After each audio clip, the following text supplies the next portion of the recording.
Leemos Marcos 4:35. Ese día, al anochecer, les dijo a sus discípulos: crucemos al otro lado. Dejaron a la multitud y se fueron con él en la barca donde estaba. También lo acompañaban otras barcas. Se desató entonces una fuerte tormenta y las olas azotaban la barca, tanto que ya comenzaba a inundarse. Jesús, mientras tanto, estaba en la popa, durmiendo sobre un cabezal. Así que los discípulos lo despertaron, gritando: «Maestro, ¿no te importa que nos ahogamos?». Él se levantó, reprendió al viento y ordenó al mar: «Silencio, cálmate». El viento se calmó, todo quedó completamente tranquilo. «¿Por qué tienen tanto miedo?», dijo a sus discípulos. «¿Todavía no tienen fe?». Ellos estaban espantados y se decían unos a otros: «¿Quién es este que hasta el viento y el mar le obedecen?». Desde que el mundo existe, diversas catástrofes naturales han golpeado a la humanidad. Podemos pensar en huracanes, tsunamis, terremotos, erupciones volcánicas, plagas, pestes, inundaciones, sequías, epidemias. Recuerdo 1980, yo era adolescente, y en mi ciudad natal, Olavarría, una inundación hizo que mi casa quedara totalmente cubierta por las aguas. Y recuerdo en 1999, yo estaba radicado en Caracas, Venezuela, y fui testigo de la tragedia de Vargas, un estado que quedó sepultado porque por las copiosas lluvias, un río de lodo, de troncos, de rocas, bajó y destruyó casas y poblaciones enteras. Se estima 30.000 vidas que perecieron, desaparecieron.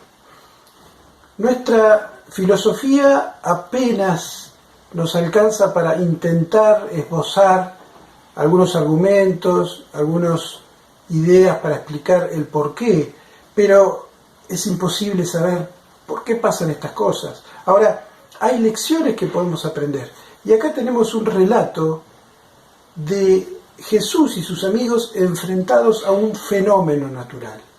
Es verdad, no se trata de una catástrofe mundial como una pandemia, por ejemplo, pero sí, para ellos significaba una tragedia porque los puso cara a cara con la muerte inminente. El lago de Galilea es un mar de agua dulce que está a unos 100 kilómetros de Jerusalén. Tiene una extensión de aproximadamente 160 kilómetros cuadrados. Para los que conocen, en Buenos Aires la laguna de Chascomús son alrededor de 6 o un poco más lagunas juntas. Pero en algunos tramos tiene una profundidad de hasta 40 metros y está por 200 metros por debajo del nivel del mar. O sea que tiene una temperatura cálida. Pero como está rodeado por montañas, a veces recibe vientos fríos. Ahora, ese choque de masas de aire de distintas temperaturas produce un trastorno atmosférico que hace que ese lago, que en un momento parece un espejo, repentinamente se convierta en un lugar donde se desata una tormenta terrible. Y eso pasó en esta ocasión.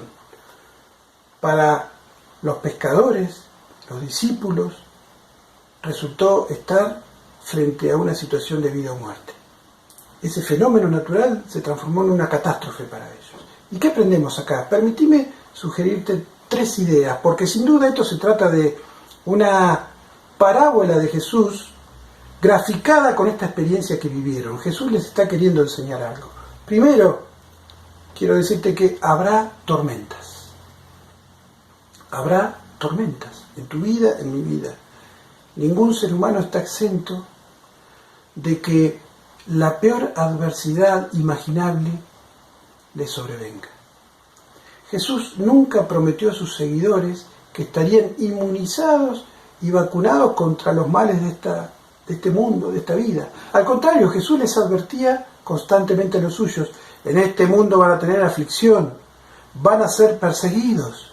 Y si miramos la historia de estos mismos amigos que estuvieron acá en el barco con Jesús, años más tarde murieron, fueron perseguidos, fueron torturados, fueron martirizados y ejecutados justamente por creer en Jesús.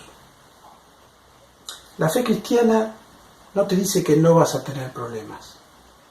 Lejos está la fe cristiana de ese eslogan falso, mentiroso, que dice por ahí que hay que parar de sufrir porque Dios te da bienestar, te da prosperidad, te da salud siempre. No, va a haber tormentas, va a haber tormentas. Si leemos las cartas de Pedro, por ejemplo, alguien que estuvo acá en el barco, Pedro en sus cartas presenta prácticamente un manifiesto, un tratado sobre el dolor y el sufrimiento humano. Y Pedro te dice: vas a sufrir. Vas a sufrir. El punto no es si no vas o vas a sufrir. Vas a sufrir. El punto es que podés elegir sufrir por hacer lo bueno o sufrir por hacer lo malo. Ahora, hay veces en que no sufrimos ni por hacer lo bueno ni por hacer lo malo, sino que somos víctimas de estas tormentas naturales, ¿no? Y la segunda idea que quiero dejarte es: habrá tormentas, Jesús está con nosotros en las tormentas.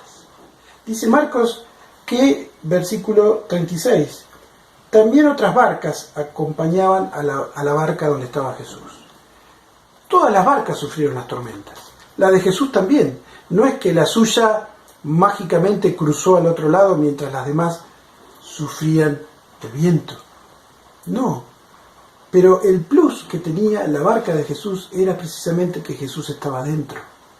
Y esa es la promesa que nos da el Evangelio, el cristianismo, el Señor Jesucristo. No es que no va a haber problemas, es que en medio de los problemas que habrá, que seguramente habrá, Él va a estar con nosotros.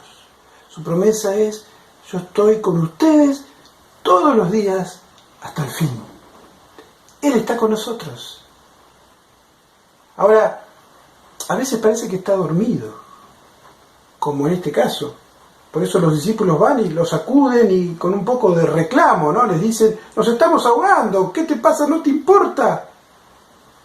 Pero quiero sugerirte que esa siesta de Jesús no significaba que a Él no le importaba lo que pasaba, porque Él estaba ahí, en medio de la tormenta. Lo que significa, lo que quiere el evangelista que escribe esto dejarnos como contraste es: hay una tormenta, hay una dificultad, pero Jesús está sereno, nada lo pone nervioso porque Él está en control de toda situación. Así que Jesús se levanta, calma la tormenta, y un detalle interesante: fue mucho más difícil calmar a los discípulos que a la tormenta. Es como diciéndonos, muchas veces nuestra ansiedad, nuestra angustia en nuestra mente es más problemática que el problema mismo. Una tercera idea para terminar. Dijimos que habrá tormentas, tenemos que estar siempre preparados, bien preparados, para lo peor que pudiera venir. Dijimos que Jesús está con nosotros en las tormentas, y ahí empezamos a prepararnos. Él está a nuestro lado. Y te digo como tercera idea, permitime, Jesús está en control de las tormentas. Él está soberanamente al mando de todo. Algo interesante de los evangelistas, Mateo, Marcos, Lucas, los tres relatan este incidente. Y los tres, en el capítulo siguiente, párrafos después, van a hablar de Jesús echando fuera una legión de demonios de una persona, sanando a una mujer que tenía hemorragia desde hacía 12 años y volviendo a la vida a una adolescente hija de un dirigente judío, Jairo. Es decir, la secuencia es clara. Jesús tiene autoridad sobre la naturaleza, como lo muestra en esta tormenta. Jesús tiene autoridad sobre los mismos poderes de maldad, porque libera a una persona de demonios. Y no sé cuál es tu postura al respecto, pero los poderes de maldad que existen, existen. Jesús tiene autoridad sobre la enfermedad, la desdicha inexplicable de una señora que cargaba 12 años con una enfermedad. Y Jesús tiene poder y autoridad sobre la muerte misma, lo muestra al resucitar a esta adolescente. Jesús está en control. No solamente está con nosotros, sino está en control. Entonces, ¿por qué pasan estas cosas? Bueno, lo que podemos decir es que seguramente hay un propósito pedagógico detrás. Después de esta experiencia, los discípulos crecieron en su fe, no volvieron a ser los mismos. Por eso quedan asombrados y dicen, ¿quién es este? Admirados de Jesús. Le obedece la naturaleza. Tuvieron un encuentro con Jesús. Tuvieron una apreciación de una nueva faceta divina de la autoridad de Jesús. Y yo te quiero animar a que este tiempo de reclusión social, de pandemia, que para muchos es de pánico, de angustia, para vos sea un tiempo en donde puedas trabajar esto, de confiar en que Jesús está con vos y de ver a Él obrar por sobre la dificultad. El espanto económico que va a dejar esta situación, la a veces escasez de recursos, la propia posibilidad de que te enfermes o que pierdas un ser querido por la pandemia. Bueno, todo eso, detrás de todo eso, el Señor Jesús está con vos y el Señor está obrando para el bien nuestro. Entonces yo te animo a que en este tiempo agarres la Biblia, explores la fe cristiana y hables con Dios, con Jesucristo y le digas, quiero conocerte en medio de esta situación, en medio de la tormenta, quiero verte. Vamos a orar, vamos a decirle a Jesucristo unas palabras parecidas a esta, con tus propias palabras, decirle, Señor Jesús, creo en ti.